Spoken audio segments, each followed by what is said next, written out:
Darwin. Le publipostage est un outil très complexe, mais par l'intermédiaire de celui-ci, vous allez pouvoir gagner énormément de temps. Dans le cas où vous souhaitez par exemple envoyer un même document à un certain nombre de personnes.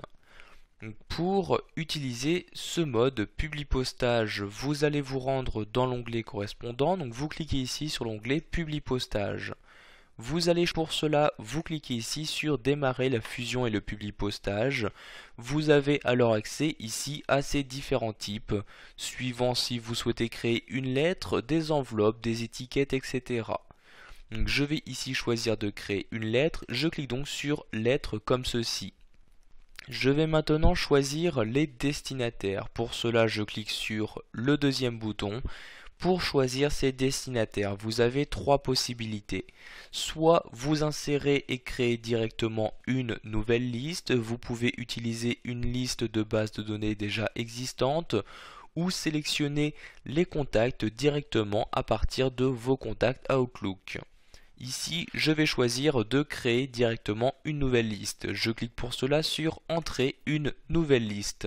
J'ai alors dans cette fenêtre la possibilité d'insérer les différentes informations de mes contacts. Donc ici le titre, je mets le M et le point pour monsieur. J'insère ici le prénom.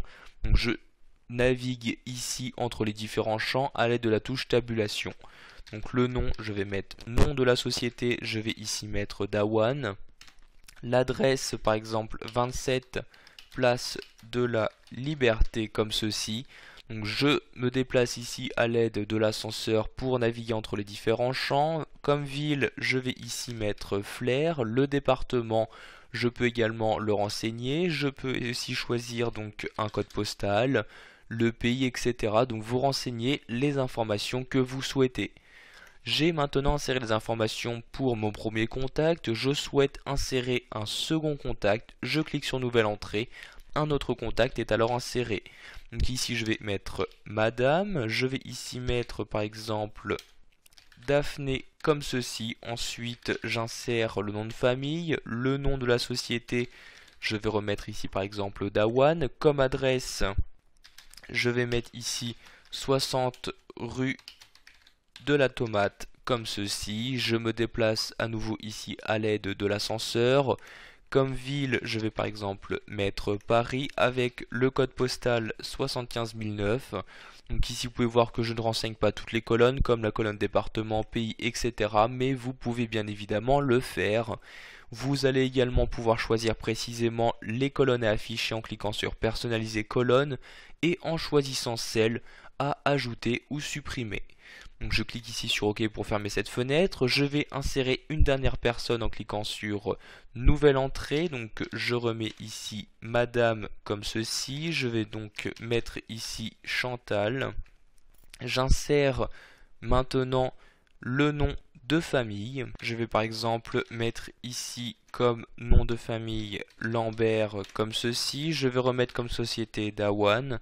J'insère une nouvelle adresse, par exemple 15 rue de Bel Air comme ceci. Ensuite, je vais préciser la ville, je vais mettre Tours, le code postal 37100, etc.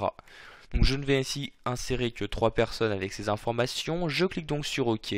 Il me reste maintenant à enregistrer ici mes contacts. Donc je vais nommer le fichier contact. Donc je mets bien ici le nom dans cette partie-là. Et je laisse bien le type de fichier .mdb. Je clique maintenant sur enregistrer pour enregistrer cette liste de contacts. Vous allez pouvoir à tout moment modifier la liste des destinataires en cliquant sur ce bouton-là et en modifiant ici les informations. Donc je reclique ici sur OK pour revenir sous Word. Il me reste maintenant à insérer les différentes informations que je souhaite pour ici compléter ma lettre. Je vais par exemple mettre dans cette partie-là les informations sur le destinataire. Donc ici je peux insérer un bloc d'adresse. Je clique donc vous voyez sur le bouton correspondant. J'insère ici donc je choisis tout un premier temps le type de formule d'appel à utiliser. Je vais par exemple garder ici ce titre. Je choisis ensuite si je souhaite insérer ou non le nom de la société. Par exemple je décoche, automatiquement l'aperçu est ici modifié.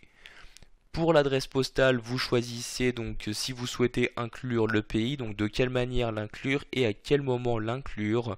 Donc vous aurez à tout moment l'aperçu qui apparaîtra dans cette partie-là. Et entre vos différents contacts, vous utilisez ici les différentes flèches disponibles. Je clique maintenant sur OK pour insérer le bloc d'adresse. Je vais maintenant également insérer ici une formule d'appel. Donc pour cela, je place le curseur à l'endroit où je souhaite l'insérer, je clique sur formule d'appel, je choisis ensuite le type de formule en cliquant ici sur les flèches correspondantes pour choisir les valeurs à utiliser. Donc si je souhaite mettre ici une virgule ou non, si je souhaite mettre le cher ou rien du tout, donc ici je vais ne rien mettre comme ceci.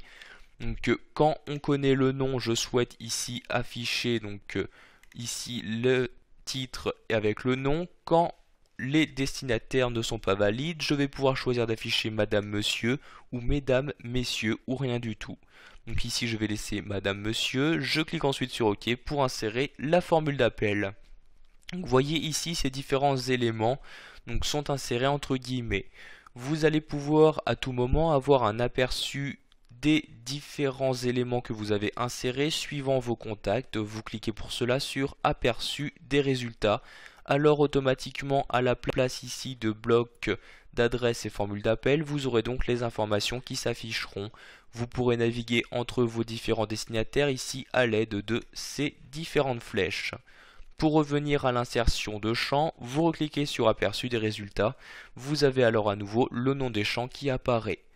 Vous pouvez également insérer un certain champ. Donc si vous souhaitez faire référence ici par exemple à la société dans cette partie-là, donc je vais par exemple ici insérer dans mon texte pour vous rencontrer A et ici je vais mettre le nom de la société. Donc je place mon curseur à l'endroit et je mets insérer un champ de fusion. Je sélectionne ici nom de la société puis sur insérer.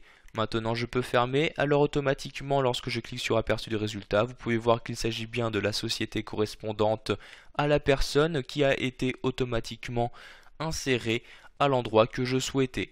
Donc ici je reclique sur aperçu des résultats. Une fois que vous avez terminé ici l'insertion des différents champs que vous souhaitiez, vous allez maintenant pouvoir terminer ce publipostage. Pour cela vous cliquez sur le bouton terminer et fusionner. Vous avez donc trois possibilités. Vous pouvez soit directement l'afficher dans un nouveau document Word, vous pouvez directement l'imprimer ou l'envoyer par email. Je vais ici cliquer sur modifier des documents individuels. Je choisis ensuite pour quelle personne je souhaite effectuer cette action. Pour tous mes contacts, je clique donc sur OK. Alors j'ai automatiquement ici un nouveau document qui est créé avec les différentes lettres. Donc ici la première lettre, la lettre pour mon second contact et la lettre pour le troisième contact. Voilà, vous avez maintenant la possibilité d'effectuer correctement un publipostage en sélectionnant dans un premier temps les destinataires, puis en choisissant précisément quel type d'information vous souhaitez utiliser.